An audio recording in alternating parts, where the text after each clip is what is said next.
Max weber के सामाजिक क्रिया के प्रकार। मैक्स वेबर के सामाजिक क्रिया के प्रकार।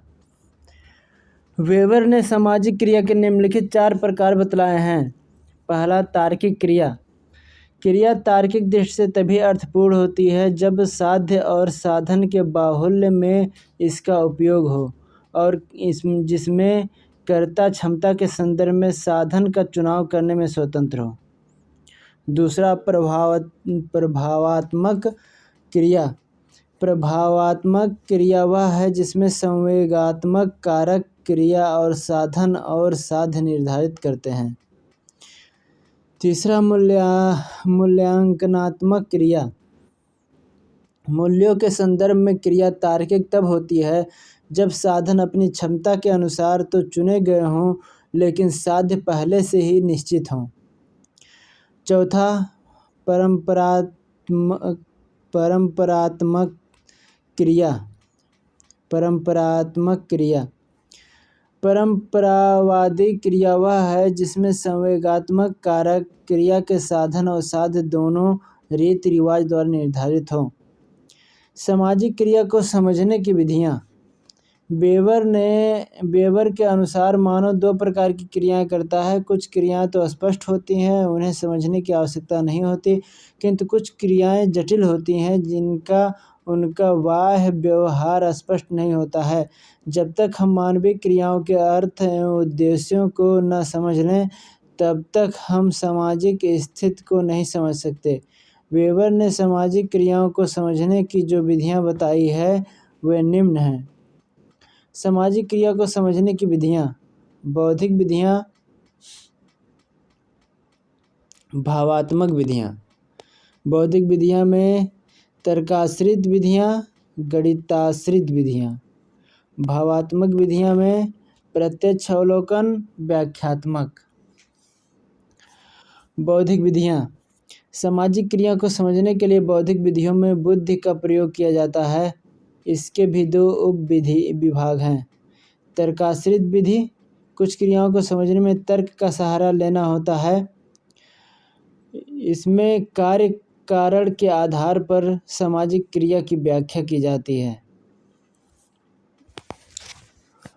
दूसरा है गणिताश्रित विधियाँ। कुछ क्रियाएं ऐसी होती हैं जिन्हें गणितीय आधार पर ही समझा जा सकता है। भावात्मक विधियाँ। मानव के सभी व्यवहार और क्रियाएं तर्क प्रधान नहीं हैं। इनमें से अनेक का आधार भावनाएं होती हैं और उन्हें भावनाओं के आधार पर ही समझा जा सकता है। भावनात्मक विधियाँ निम्न 2 प्रकार की होती हैं। पहला, प्रत्यक्ष अवलोकन विधि। कई क्रियाओं को हम प्रत्यक्ष अवलोकन के आधार पर समझ सकते हैं।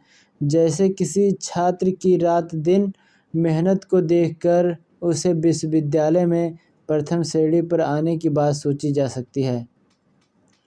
व्याख्यात्मक विधियाँ। कुछ सामाजिक क्रियाओं को उनके पीछे निहित कारकों का विश्लेषण करके और उनकी व्याख्या करके समझ सकते हैं। एक सेना द्वारा युद्ध की पूरी तैयारी के बाद युद्ध में प्राप्त विषय की क्रिया को व्याख्यात्मक विधि के द्वारा समझा जा सकता है।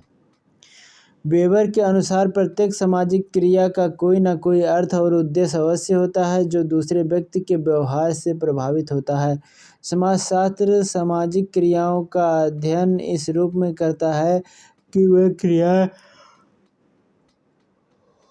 दूसरों की क्रियाओं से किस प्रकार प्रभावित होती है। यही समाजशास्त्र प्राकृतिक विज्ञानों से भिन्न हो जाता है। वेबर समाजशास्त्र के अध्ययन में व्यक्ति और उसके सामाजिक क्रिया के अध्ययन को सर्वाधिक महत्व देते हैं और यही समाजशास्त्र प्राकृतिक विज्ञानों से भिन्न हो जाता है। मैक्स वेबर ने प्राकृतिक विज्ञानों के नियमों और समाजशास्त्र के नियमों में भी भेद किया है।